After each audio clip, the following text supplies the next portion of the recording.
Good evening and welcome to the CCM Fans Report. I'm Arthur Fishel.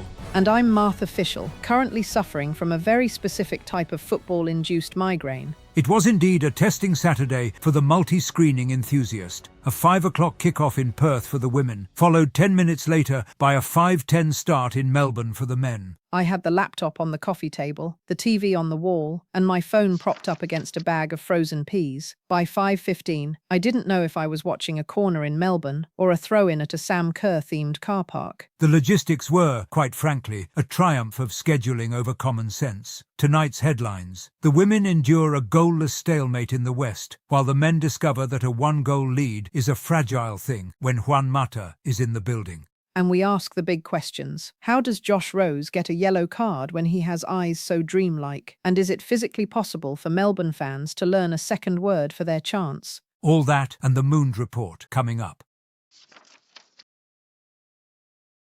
We turn first to the West, a cross-continental journey for the women to face Perth Glory at the Sam Kerr Football Centre. A match that, while goalless, provided plenty of industrial scenery. Industrial is one way to put it. I spent half the match admiring the large pool fence along the sideline and that lovely electrical box sitting right on the boundary. It looked less like a professional stadium and more like the back of a Bunnings. The broadcast angle certainly highlighted the local flora. The trees behind the fence were quite majestic, even if the lack of spectator areas at either end suggested the fans were perhaps watching from the branches. It was a gritty performance, though. Tamar Levin was having a proper go from distance, testing the keeper more than once. We even had a few red card scares, but the referee was in a forgiving mood. The conditions were remarkably taxing. At one point, the forum users were convinced the match had been cancelled and replaced by a Pilates class. 1 minute, you're looking for a goal. The next, the girls have the yoga mats out on the pitch. It was just a cooling break because of the heat, but for a second there, I thought we'd pivoted into a wellness retreat.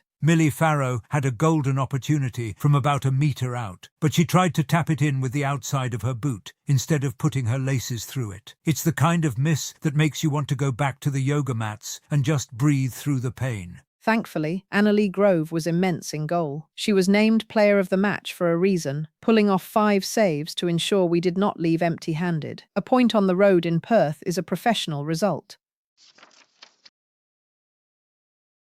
We moved to Melbourne, a match that promised much, delivered a brief moment of ecstasy, and then evaporated into a 4-goal second-half blitz from Melbourne victory. It started so well. 7 minutes in, Sabit Ngor gets the ball. There's a bit of a scramble, a massive deflection, and suddenly we're 1-0 up. Even the home fans were singing The Entertainer. I don't know if they were being ironic or just confused, but it was, well, entertaining. The Mariners were indeed efficient. In fact, the commentary team noted that Central Coast have conceded the most shots in the league while being the most clinical with the few they take. Robbie Thompson called it a miracle. A miracle? It's just how we live, Arthur. Living on the edge is our brand. We were nearly 2-0 up at 30 minutes when Ngor lobbed the keeper, but it was cleared off the line. That was the peak of the entertainment. It was entertaining for exactly 62 minutes. At half-time, however, the frustration boiled over. Not from the players, but from Josh Rose, who managed to earn himself a caution from the referee for an enthusiastic disagreement. Honestly, how do you card Rosie? Those blue eyes are a natural calming agent. I've seen people avoid speeding tickets just by looking at him. The referee must have a heart made of actual stone. The second half was a clinical extraction. Nishan Velupillay levelled in the 50th, followed shortly by Juan Mata. Now, despite the result, it was hard to argue with the quality on display from the Spaniard. He was far and away the best player on the pitch, Arthur. He ran the show, and then he goes and scores with a header from a man who's about 5'0". His own coach called it a collector's item because it happens so rarely. But of course it had to happen against us. The frustration for the Mariners was compounded by several officiating oversights. There was the victory keeper, Jack Warshawski, who appeared to handle the ball while his hands were clearly outside the penalty area.